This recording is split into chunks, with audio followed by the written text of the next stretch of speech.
All right. So let's welcome everybody. Welcome again to the monthly forum. Let me reset from the top there. We got a bunch of OpenZiti members involved. We have a couple people from the community here. Thanks again for joining. I am recording this in a couple different places. We're streaming it live so the internet can watch us talk about OpenZiti. Um, Last month we had our first ever monthly forum, and I'm going to go to, that is the wrong tab. I'm going to go to the wrong tab. That's always fun.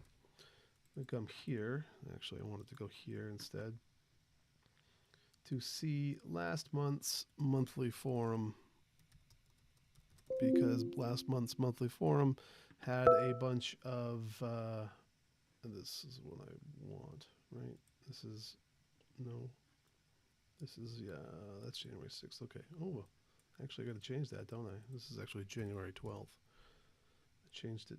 Is it the 13th? Oh, we have dueling dates. Sorry, I updated, and of course I'm on the 13th and Yeah, you're in waiting the for you guys to future. catch up. Right, right. That's funny. All right. So I'll just change this to 12 because my date is what really matters here. Um, Obviously kidding.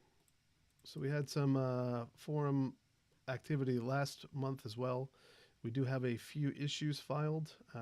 We have this one and this one, and I'm going to go through and figure out how exactly we'll have some sort of planning around these issues. That was a good question brought up by Kelvin on this month's forum, which is January, not 6th, but 12th, from Goose Legs asking about, can we get a list of action items?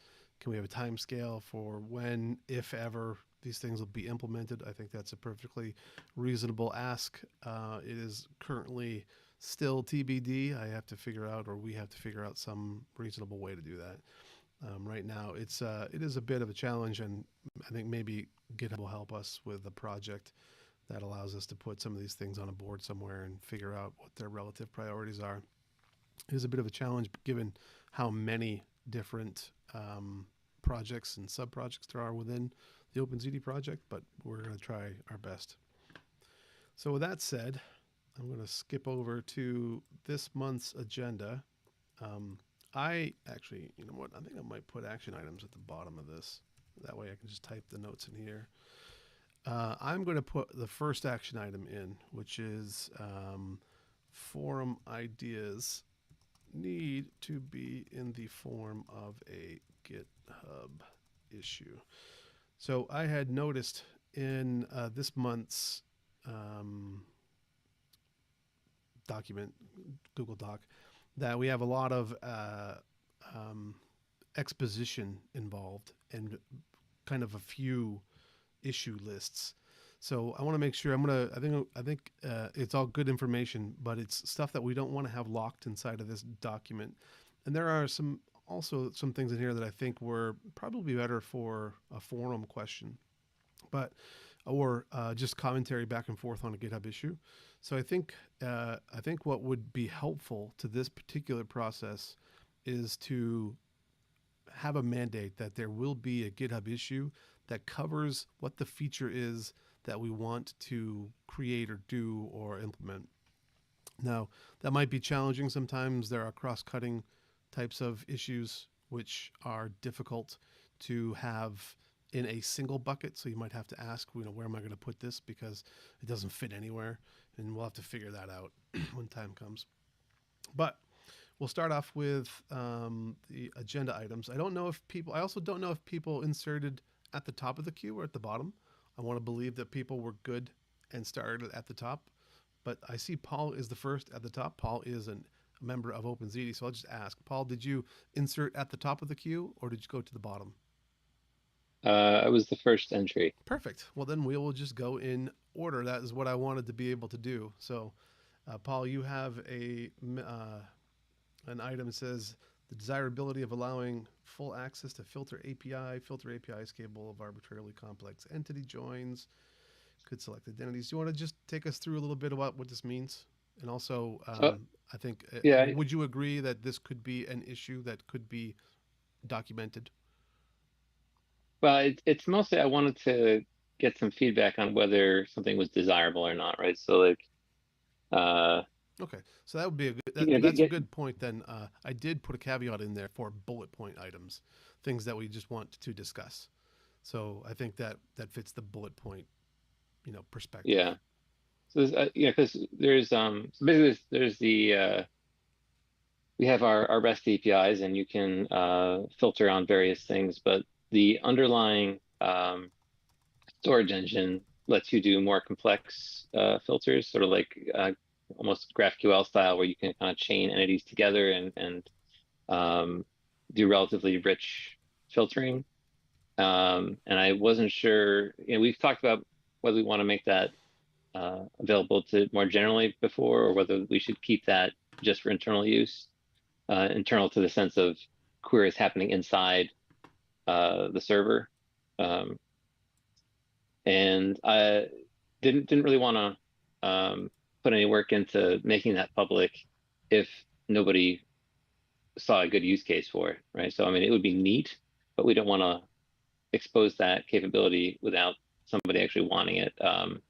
Because the downside to it is that uh, it could with that power comes the ability to also hurt the controller, right? If you run arbitrarily complex queries, you can kind of create a denial of service attack against the storage engine to be blocking while you're doing heavy work with it. So I just wanted to get put that out there as something people might think is interesting, or maybe the existing APIs are more than rich enough. And if there's interest in it, then we could put it in the backlog to start exploring that and maybe start moving towards exposing something that's more GraphQL like or is GraphQL. And if not, then we can table it with lightened hearts. So I think, Paul, this point here came up in a conversation you and I had some time ago. So maybe that giving some context here might help kind of narrow in on whether we need to do this kind of on a case by case basis, or provide the general solution, which was that our Edge client API, when you list services, you can add a filter for the config ID and get a list of configs that match that, but you had no criteria to derive the IDs from. And then I had requested that we be able to filter for services that implement the specific config type, because I felt that when you're binding and trying to implement a service that depends on a config type being existing, you might only want to say, well, I only want the subset of services that implement that type because of that contains the information I care about to do what I'm trying to do. And that wasn't at the time supported in the API, and having the general that implicitly, because it would have allowed me, for example, to write that arbitrary query. Is that right? Yes and no. So there's the discussion about whether to make this available through the management API, right? Where then if somebody were to write an arbitrary complex query and break the system, it would at least be somebody who had administered privileges and it could point the finger at themselves, say I shot myself in the foot, versus making this available to the client API, where you might have a client who then is malicious and you're giving them a loaded weapon in that case, potentially. So not that we wouldn't necessarily want to make it available, but it's two different conversations about whether we expose it in one place or the other, or both. But the filter is only a read-only kind of thing anyway, right? So you shouldn't actually shoot yourself in the foot per se, other than potentially binding the server up thinking about itself. Right. So yeah, you would be just blocking things for a while. You would be stalling your server for a while, potentially. But it should be pretty quick, right? Well, that's the thing, is that because you can do arbitrarily complex things, you might do something that, say uses up a CPU for, minutes or hours at a time, depending how much you chain things, right? You could chain things forwards and backwards and forwards and backwards. And, hopefully somebody wouldn't do that on purpose to themselves, but you could probably come up with something that would just maybe not finish in any reasonable time scale. Might take days to finish, or weeks or months. What's the presentation you were expecting this to have? What What would was it it, going to what, look like in queries and whatnot? How is it going to be compared to what we're doing right now in the V1 API? so it, at least as a first pass, it would look basically the same. We would just expand the symbol set, right? So right now you can do things like, reference things one level down, kind of. You can say like service.config ID, right? Or you can Were you actually going to chain nested elements as well, or was this only for filtering? so first pass would just be for filtering, and you would, internally it lets you chain arbitrarily long, so you can go from, as long as you've got a link between two elements it's defined, right? So like with policies, you can go back and forth. You can go from identity to service policy to service, back to service policy, back to identity, and from identity to edge router policies to edge routers, and back again. You can chain as much as you want to. So do we have a use case we're trying to hit with that, or are we just trying to come up with a feature that can hit a lot of theoretical use cases? But I think that's basically the question is, has anyone found the existing APIs to be restrictive? So, Stephen found an issue where he would have liked to be able to do some more complicated querying, although in his case, he was trying to do it from the client API. So I'm not sure that this would be a solution for that necessarily, because it would probably give too much power to the client API and let clients do things that were maybe damaging, and from a, using up too much. I think there's kind of up into a few different pieces of work. So there's making sure that we're exposing the right data so people can work with the APIs. And so those are going to be a case by case discovered basis, because people are going to try to do things, come up with new use cases like Stephen was doing. And we should just address those in the V1 API. There's augmenting the symbol tables, which I think we can also do on a case by case basis right now. And then there's a radical, well, I guess radical is not the right way, a more overhaul based approach for expanding what you can do with the query language. Is that like a fair split of three pieces of work that we have? Yeah, and I think that second piece of expanding the symbol tables, we already have all those linkages. We just only mark certain things public, so the kind of the joining piece isn't made public, so you can't do that hopping from the outside. So I think that piece would be mostly just figuring out what we want to allow to be public, and putting safety guardrails on it, so that you can only, you can't go forwards and backwards. You can only go a certain number of steps in, something like that. And then I think the third thing that you're talking about, to me, that is sort of like either trying to put a existing GraphQL front end in front of things, so that you, in addition to doing that, also do selects that way. So you could select arbitrary fields and get arbitrary nesting in your results, and so you could be very targeted in what data you want to get, or doing that but without doing it in a full GraphQL way. Yeah, I think the first two are definite yeses. I think the third one, unless it's not going to come from me, but I think we need to see a desire from that from people that are not on the team already. And I don't know if we have gotten that kind of feedback yet. And also, right. I think that should be more of a V2 API approach as well. I think we can do a lot better with a V2 API and actually move a lot of boulders forward at the same time, like simplifying the envelope structures and a bunch of other little things that would increase usability. So that's where I stand, but I'm biased. So don't, my answer is not the final answer. You're generally pro making this the functionality generally available of the expanded filtering, even without somebody necessarily other than Stephen calling for it. Not that Steven's not important, I but his am specific use case isn't actually addressed by that, right? Unless we make it also available to clients. I am So- for making the symbols available, and I am for restricting the depth to like 3. I think 3 is probably far enough. 2 is probably good in my opinion. And I think those are like steps we can take now without too much work. It's just the more symbols the only downside is that we give people a chance to shoot themselves in the foot, because if they hit a large key store with non-indexed values, they're going to be scanning. So like if you do something like scan over API sessions or sessions when it's massive, you're gonna do Right. some bad things.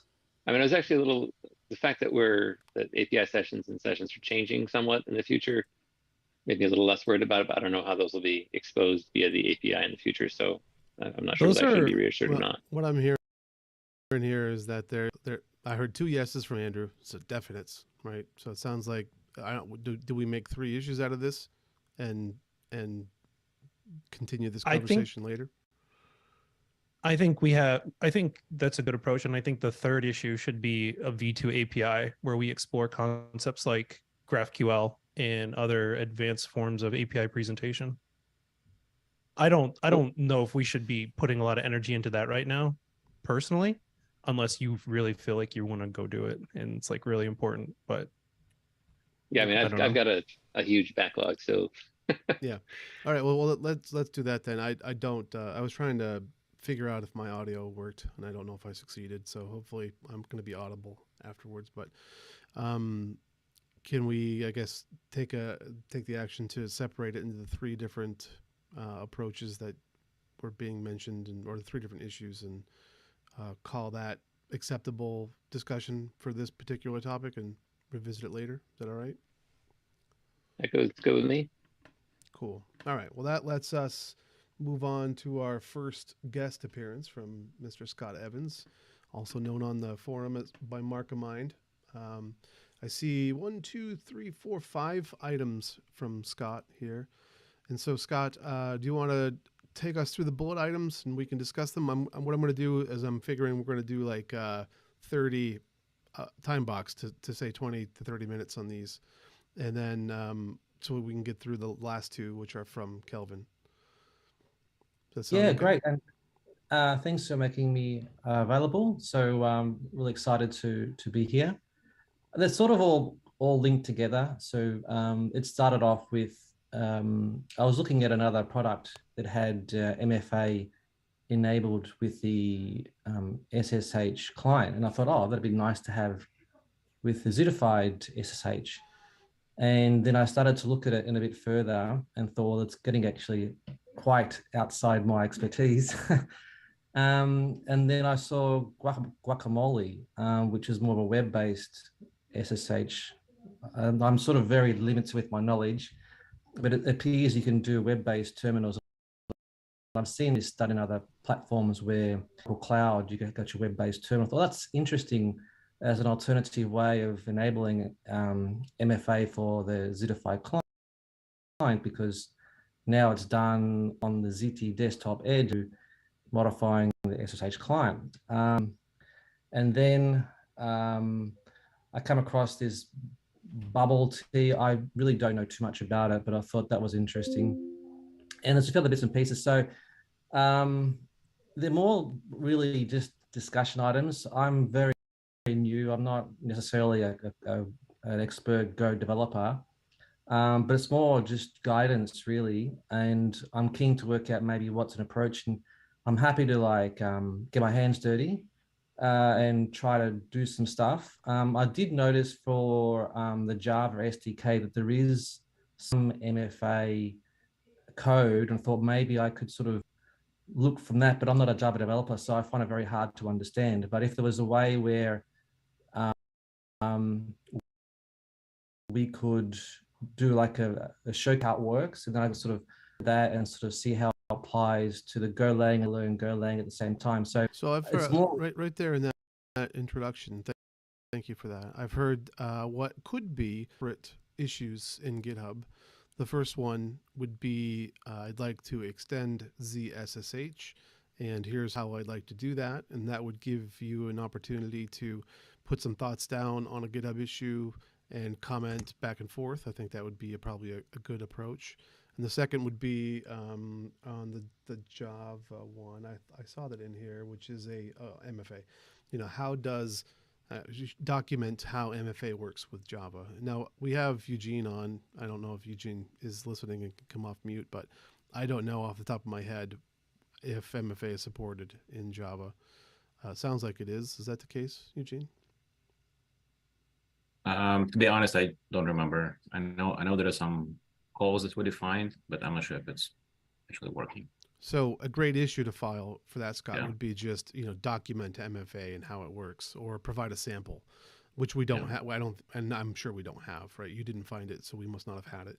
So what would be great would be converting these two ideas into those two particular issues, and I think that would also appease my edict of having an issue for some of these topics to talk about, and it is just also it lets us put the conversation in a GitHub issue and out in the public and a bit easier to find later on. And well, hopefully, right? Like, I don't know if your experience with wikis is like mine, but every attempt at a wiki I've ever seen ends up in a distended amount of chaos.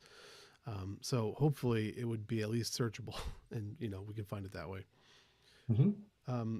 Okay. And now as far as, I heard guacamole mentioned, which is a different type of web technology that does basically relay a screen into your browser. Also very interesting tech.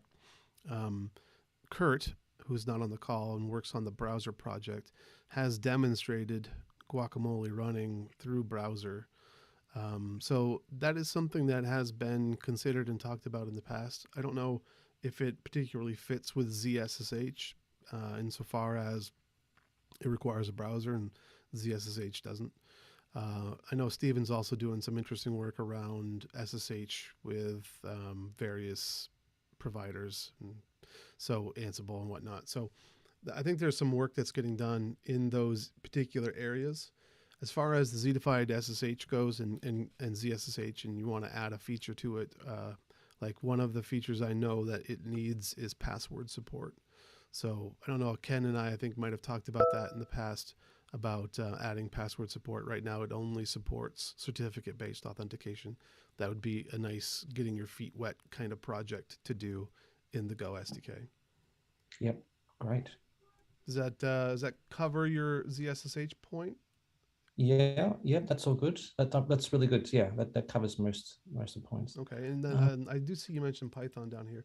Stephen is working on some interesting stuff around Ansible and Python. That I know we did one ZDTV, right, Stephen? Not two. Well, we're going to do another one, or is it two and we're going to do third? I don't remember. We have done one. I'm sure we will do another, and depending on. Well, I'll leave it at that. I know we'll at least do another. Cool. So that's something to look forward to then too. It's always interesting to see that kind of neat stuff that Steven's working on.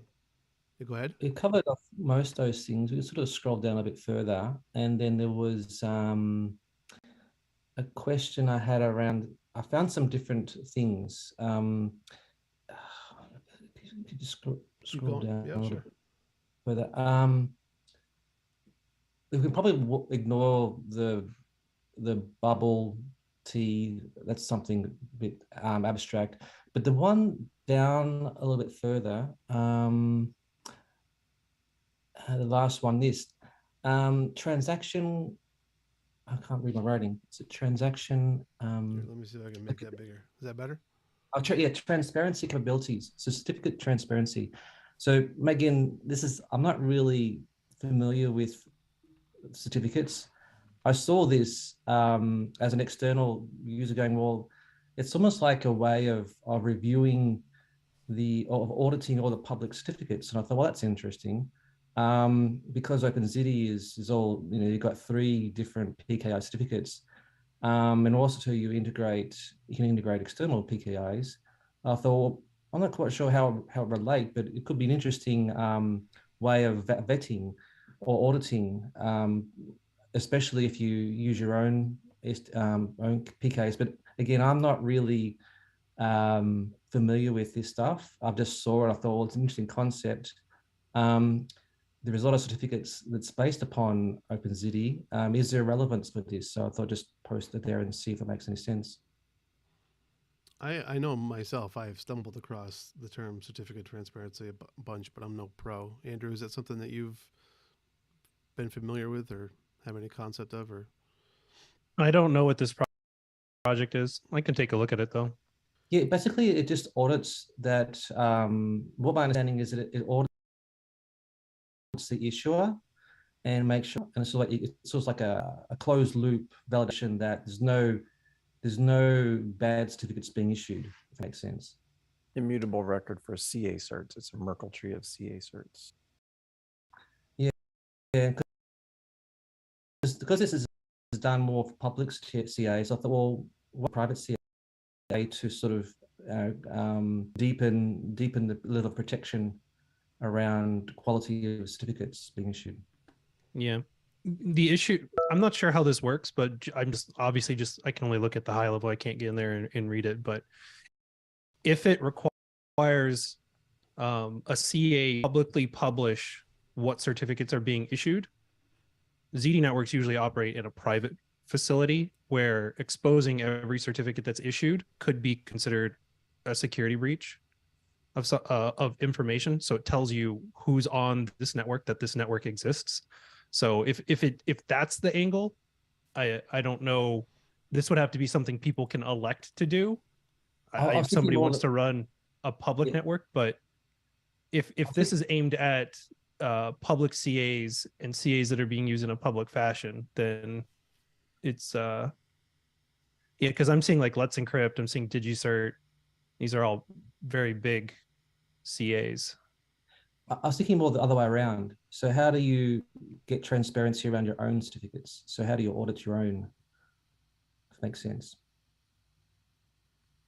So if you're managing your own PKIs, how do you know that they are auditable? Right. If somebody is running their own PKI and they want this, then we can look and see how ZT could help or maybe integrate with it if people want. But I don't know enough about it right now, so I can't really comment beyond that. But I can take a look at it. all right. Maybe we will add that down at the bottom. Andrew, take a peek at. Yeah, I suppose that the question is, it's more, the question came from more of a private CA use case, is that if there are tools that's been built to audit public CAs, are there any tools built to audit private CAs, and is there a role that OpenZiti can play with that? I'm not sure exactly how this works, or even how to get access to all the CAs and how to. It's probably just a CAs script. are going to be public, right? Like that's accessing CAs is not a particular challenge. I'm not quite sure what it would mean to audit them. I don't know how that particular process works. I don't know how a CA gets into your operating system, for example.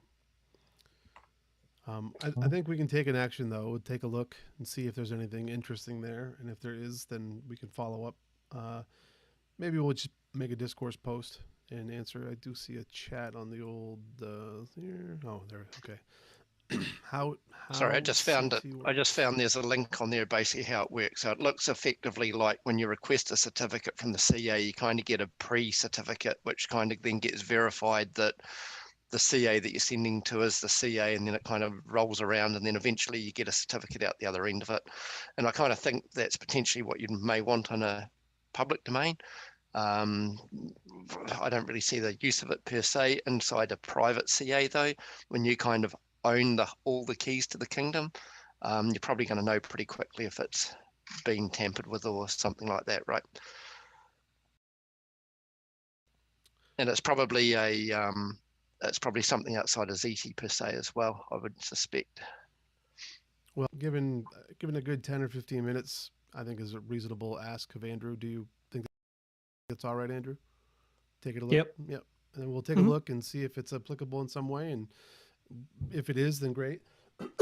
Excuse me. And if it's not, then, only 15 minutes. Thanks for bringing that up. before we move on, Scott, anything else that I think that is most of your bullets, right? I think. Yeah, you covered everything. So thank you, everyone. It's been really helpful. Excellent. All right. Well, let's go back to the tip top here in the middle somewhere. Where are we? Here we are. Nope. Nope. There we are. All right. And so now we have a couple from Kelvin. The first one was I'm gonna inject one, which is the one I talked about with respect to the action item. I'm gonna try to do a better job of keeping actions at the bottom. This month, I don't feel like I did a good job. I can rewatch it. Instead, cop out and say, if there's an action that didn't happen, let's surface it here, and I'll take an action this time to take an action. Now let's go back to the next two. So Kelvin has two issues, Zach recipes, and we have Jeremy Tellier on, which is exciting. Thanks for joining, Jeremy. Of course. Let's see. So whenever I want to add a new service, I go to Jeff Burrell's blog, which is fantastic. Oh, that's my interjection. Sorry. Scroll down to where he summarizes the commands and copy them. I do the same thing. I have a cheat sheet, which I've referenced 1,000 times. Can we have a few buttons like local service, port forward, and etc. So I know, Jeremy, in the past we have discussed about the idea of recipes, the idea of making it easier. In general, I think, and anybody can correct me if I'm wrong. In general, the Zach is its first goal is to surface in a UI the API, and it does not need to surface the UI the API in a way which is pleasant, right? Its goal number one is to just surface the API, even if it's kind of ugly, right? Just to give people a UI. But then, we've been talking about innovating on certain things and making stuff better. I know you and I talked a little bit about recipes at some point, which, was a play on the whole ZD cookbook kind of idea. So I think here, it seems like it makes sense to me, just kind of simplifying and streamlining, say, like tunneler based services. Do you want to talk a little bit, Kelvin, about, I see the words, but like maybe some words from you will help. Oh, I think you've just summed it up really. I mean, basically, when I go and open something up, it's like, go to the blog, scroll down, find the 6 or 8 lines, then kind of modify to what I think it is, smack it in, and then I just use the UI all the time. Like, I don't really use the command line because I can kind of get to it anywhere, and it's just easy. So yeah, and then of course, so I just manually go through the UI and just click all those things and manually do those kind of settings. But a lot of what I do is a lot of rinse and repeat, right? Throw a tunneler on a device, and then I want to open up some port or tunnel through to some port. And a lot of the stuff is generally the same. And even if we can kind of get some kind of boilerplate code that we can kind of whack in like a service name, and then it just creates all the other names off that, like widget.intercept v1, Yep. which is the interceptor, bind v1 or whatever. And even if it just gave you some kind of basic thing, so of course there's a number of things where they're doing port forwarding or tunneling through to some other things, but you can kind of, if you've got the basic there that you can go and create it, then you could just go and modify it or expand that particular service definition or whatnot to fill it out feature. But it's kind of like, here's a quick go button to kind of get you 90% there, or in 90% of the cases it's going to get you where you want to be, and it's really quick and it's simple, and then you don't need to go troubleshoot it generally. It's kind of just going to be there. It's kind of what I'm looking for. So and the Cloud ZD, which we call the NetFoundry console, which we now call Cloud ZD, it has it sounds like exactly what you're asking for. I'm going to break what my normal protocol. I'm going to show it for a second to see if it meshes with your, generally what you're thinking of. I'm going to use my particular network. And I think it makes a lot of sense. We just haven't put much energy into the ergonomics. If I know Jeremy, though, he likes a nice use case, and he likes to make a nice UI around use cases. So if I click the plus button here in the NetFoundry console, you'll see there's a simple, advanced, and config-based version. If I click a simple service, it kind of looks like what you're describing. You fill in the name, you fill in the intercept, you fill in the port, and it's all just like a condensed form of how to make a tunneler based service. So Correct. that's what the simple service looks like. And when you make an advanced service, it gets a bit more complicated. You know, you get a little bit more. Now you can put in more than one CIDR range. You can put in a bunch of port ranges. You can do forwarding, not forwarding, right? Like it's more advanced than the simple basic one. And then the final step of this is where you're going with what you're maybe seen in OpenZiti, which is your config based approach. You can see this kind of looks like what Zach does. Mop does one nice thing that maybe Jeremy is worthwhile, which is it pre-creates an intercept v1 for you in a host v1, because if you're doing a tunneler based approach, that's often what you do, and then you just remove the ones that you don't want. So if you're doing an SDK approach, you just remove those two and you're off and running. So I think maybe something that's in the vein of this is kind of what you're hinting at. Yeah. I do want So to what I'm take a quick note of something that I kind of heard. I was at one point playing with the idea of defining well-known services. Like I know I'm an exposed SQL server, so I'm going to have that sort of like preset and defined, and I can add it to a new identity or whatever and do it. So I do have some more simple UIs coming out in Zach that I might toss in there, like recipes. But even make it even more simple to and a generic one though. So like when Yeah. when he wants to export rapid or remedy or whatever program he wants to do. right, yeah. On top of that Yeah. too, just So for the so other. in that case, does the well-known service just produce a recipe? In other words, Well, the recipe does sort of, it automatically generates IDs based on things that you want. That's a little bit different. Could you but save? yeah. Could you save your service as a recipe? We never talked about that. Right. that's what I was thinking, because it seems to me that really all the NF concepts do, and it's, if we wanted to emulate it in SAC, it's just the presentation layer, and that gets translated to a set of reps, right?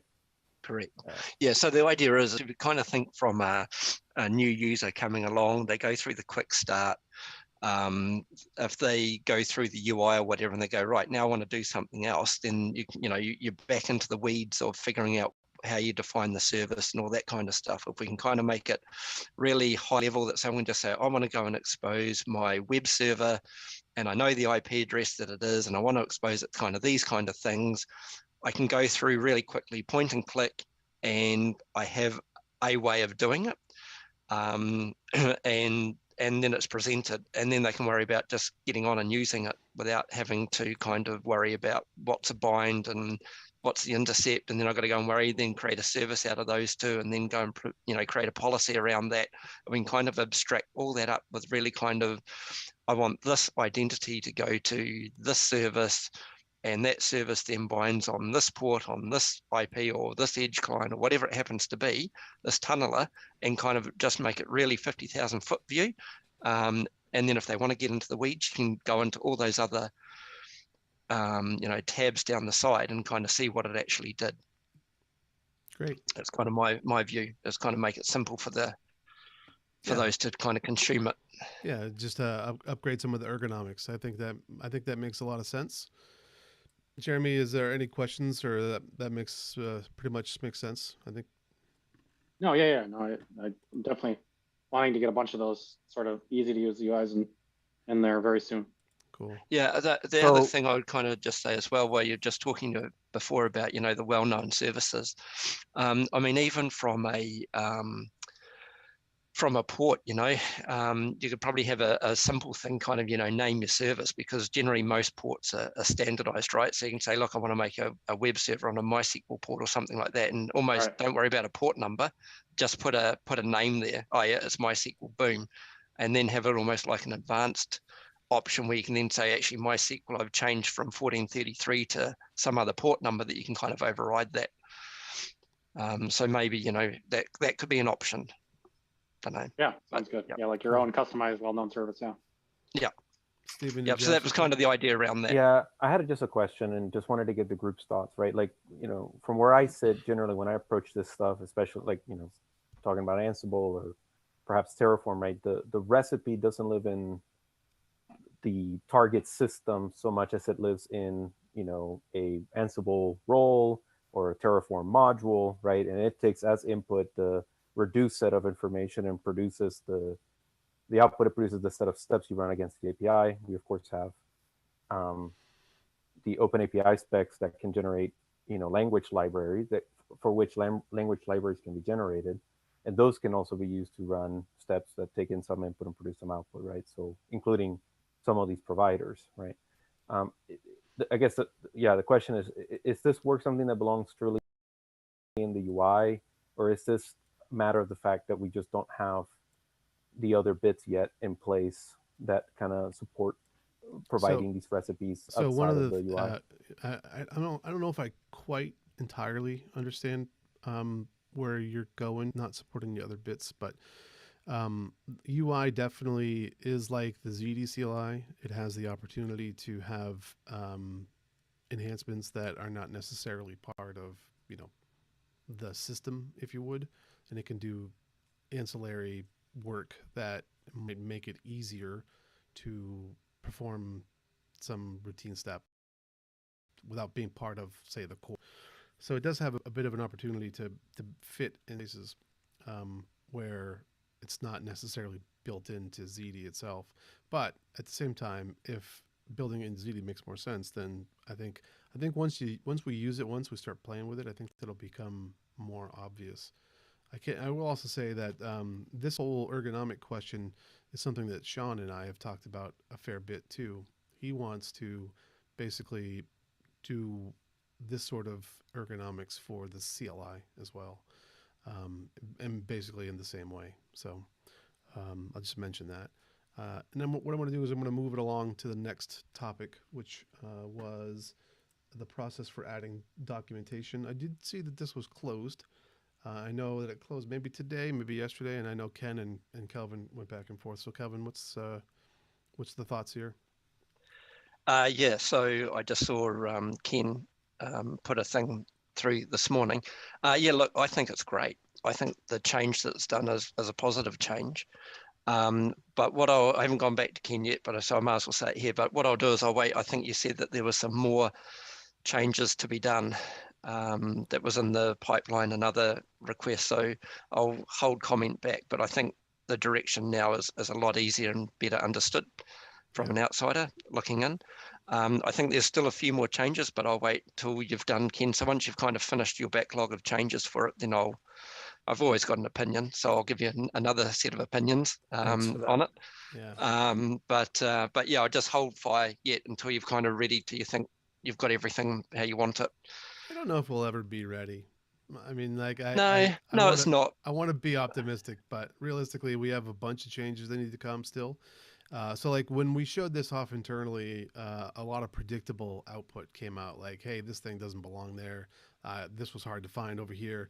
Like we still have, for example, the core concepts still needs to get reworked because realistically, what we have for core concepts is not quite right. So it will be a progressive set of changes. But by all means, put them down, and if there's something that we might have missed, then great. What we probably should do, like I actually added an issue for the core concepts. How do I get the issues? Core concepts in this way. So really what we need to do is maybe have a bit more of these kinds of placeholders so that you can see what that work log item is. And then, hopefully you can find it, because I don't know if you're like me, when I search for terms, my brain wants to use terms that somebody else didn't use, and I never find the thing I was looking for. But I think that's what we probably need to do, is just do more issue creation, and that way it'll be more obvious, what that backlog looks like. So I'm glad you called out core concepts, because that's my area of concern, I suppose, if that's the one. And again, it's around that. A core concept to me is around the discussion of what the core concept is. Not that I'm talking about it, but we're talking about it. Where I think some of that's the how should be under the configuration, under the section down. But you guys will figure that out. I suppose then the other thing around that is is getting if I want to help with the documentation, is what am I going to put where? Where's that thing that if I want to know where I'm putting it, like at the moment, as you rework the core concepts, Is it what I'm putting in a part of a core concept? Like, for argument's sake, not that I do, but let's talk MFA. If I want to put MFA, is that a core concept, or is that actually a configuration item? So currently, you're defining it better. And so the other one, I think that's a great example, and that's another great example of add an issue and start that conversation. Hey, I've noticed MFA is not documented, or it's in a couple different places. I'd like to rearrange it. Can I, is that cool? Where would you recommend I do it? And then that starts that exact conversation, and you have an issue that it can point back to, which is nice. Okay. And the only other one I've got is around the downloads page. So it's really cool that we've got the downloads button up the top. That's awesome. And I'll create an issue for that. And that's the only thing, is when I go and click on it, it's basically, here's the tunneler, which is what the user's going to want most of the time. But probably when I think from a person coming there from the first time, I'm probably going to go, hey, where's the controller? Where's the console? Yep. And even if they're just links on that page that say, hey, go to our quick start, or here, download the, here's Docker, kind of thing. So just an expansion of that, but I'll write an issue for that. Yeah. For or whoever to that's good feedback. Deal with or not. That's good feedback. And I had the same reaction too. So that's one of those backlog items I'm sure Ken was talking about. Cool. All right. Well, I think then that can